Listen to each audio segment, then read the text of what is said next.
Over the last 2 years, each individual sacrifice to our expert overlords has been characterized as a small cost gesture with big benefits. What's the problem? Just stay home for a couple weeks. What's the problem? Just wear the mask. What's the problem? Just take the shot. And another shot.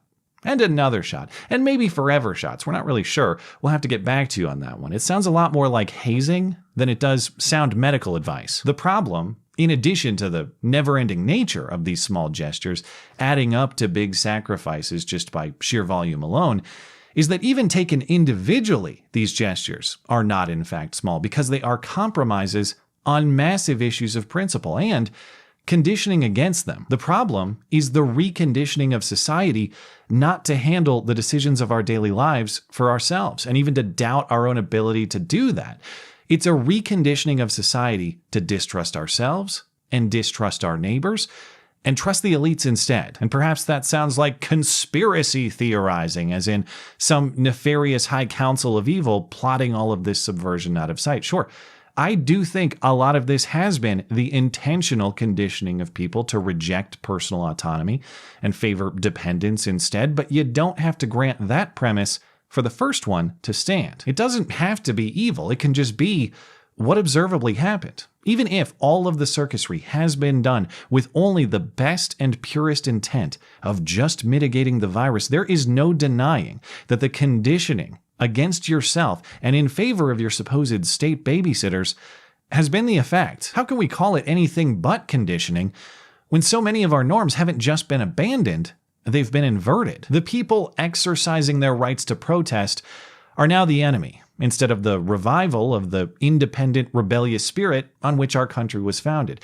The exposed, smiling face of your neighbor is now a death threat against you and your family, instead of just a polite morning greeting. The guy across the street who we've known our whole lives is now the bad guy, and the corporate suit on TV is now the real friend who's always looking out for us. And how do we call it anything but conditioning when even the original premise flips too? When all of these upside downs aren't just temporary sacrifices we make to get back to normal, but instead are the new normal, when we actually want these terms as a permanent status quo. And of course, the good news is that's not all of us. It's not even a majority of us, almost certainly, but it is a sizable portion of society now conditioned not just to accept what used to be never propositions, but to crave them, to love them, to want them as the permanent state. So much so that the prospect of returning to normal isn't just undesirable, it's scary. It's a source of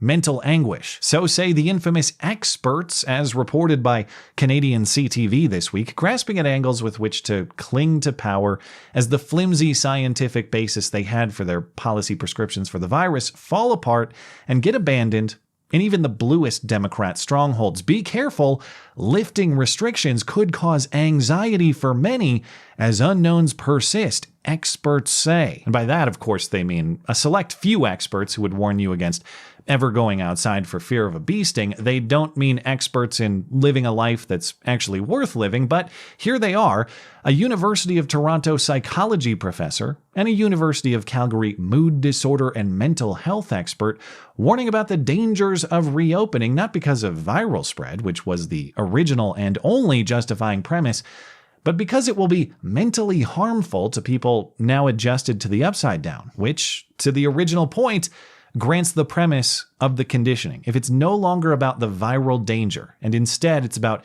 your ability to mentally process the old way of life, you have been reconditioned to view normality as a threat. So what exactly is this threat anyway? Well, in the back of our mind, there's still this niggling anxiety of, are we doing this too soon, says the Toronto professor. Hey, be careful with that language there, Teach.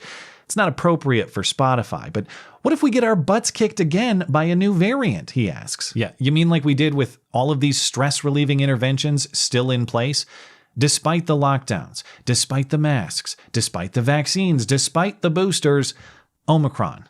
If hiding didn't work, get used to the stress of coming out to fight because it's the only prospect at success. Well, you gotta understand, says this Toronto professor, large crowds, seeing unmasked individuals, this is going to trigger symptoms similar to post-traumatic stress disorder, as though this is some sort of combat scenario. That's the thing about stress from combat trauma. You have to actually experience the combat and the trauma. What's the trauma here?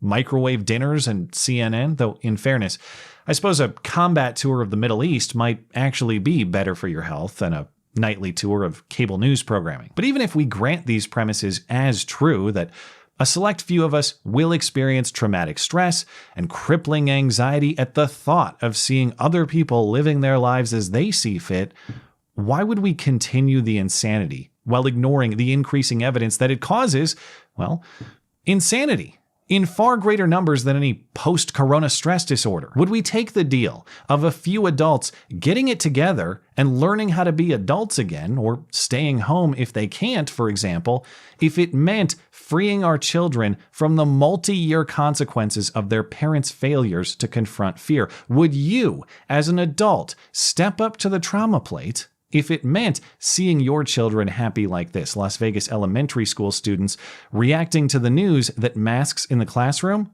are over. Starting tomorrow, we don't have to wear masks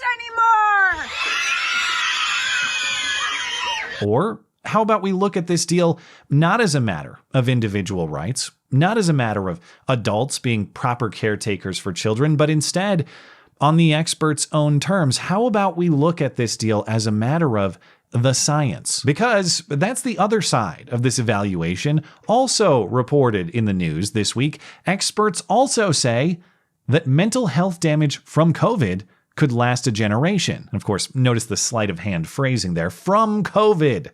The isolation, the loneliness, the relationships severed, the jobs lost, the substances abused. All of these things are from COVID, supposedly. Not from policy decisions we all made personally or had imposed upon us by business or governmental decisions. But whether we attribute these costs to the virus itself or to our response to it, the fact remains these things only improve when we move beyond the status quo. And the numbers on the mental health consequences of the last 2 years are staggering. The story cites a global study published in the Lancet Medical Journal in October, finding the worldwide prevalence of the depression and anxiety disorders we're now supposed to worry about as a consequence of opening up drastically increased during 2020's lockdowns. 53 million additional cases of major depressive disorders and 76 million additional cases of anxiety disorders across the world. These are increases in the range of 25 to 30%. Far, far more people significantly impacted by mental issues than significantly impacted by the virus itself. Even if you want to attribute these mental problems to the virus, and the study does say that local infection rate is an explanatory variable, so too is reductions in human mobility, as in what sort of restrictions we've had imposed upon us. Given numbers on that scale, and supposedly it is all numbers that drive our approach, whatever we can do to do the most good, on what basis can we justify appeasing a select few to coddle their insanity if it means imposing insanity on everybody else en masse? It is tortured, contradictory logic. It's like Justin, mandates are the path to freedom, Trudeau. I can understand frustrations with mandates, but mandates are the way to avoid further restrictions. In this case, we have to perpetuate the insanity to preserve your sanity. We have to embrace deteriorating mental health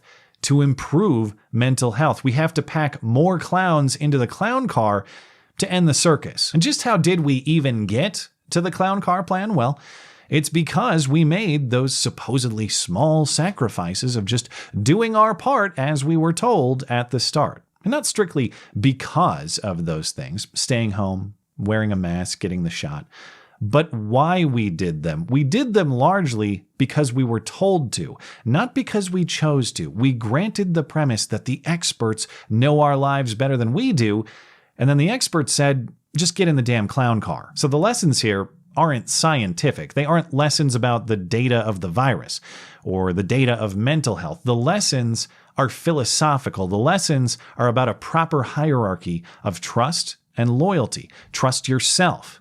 Trust your family. Trust your neighbors. Trust your community. Trust the government last and almost never, in that order. Over the last 2 years, we have allowed fear to invert that hierarchy of trust, to the point that many of us trust the state and their propagandists and nobody else. Don't trust your unvaccinated neighbor. He's a threat.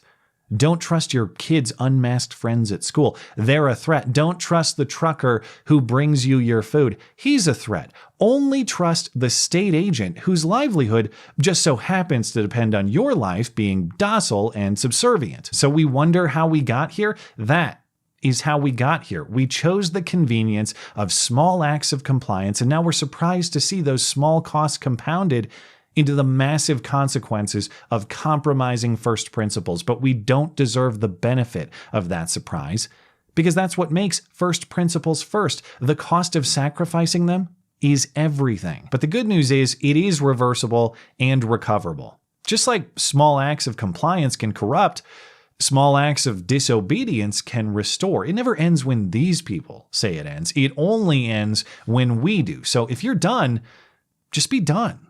Reintroduce the word no into your vocabulary and make it your most commonly used daily. That'll crash the clown car immediately. Because as good as these people are at creating and maintaining illusions, the one reality they can never fully conceal is the most fundamental one. They depend on us. We don't depend on them. There are far more peasants than tyrants in this story and in every other. And no matter how discouraging the struggles get, the peasants are historically undefeated when they remind themselves of that arrangement. Thanks as always for listening and for supporting this channel. Always appreciate that thoughtful discussion down below, and especially over on Minds, that is at ML Christiansen. You're always welcome to coming out and chat in my live streams. Those are linked down in the description. Looking forward to it. Goodbye.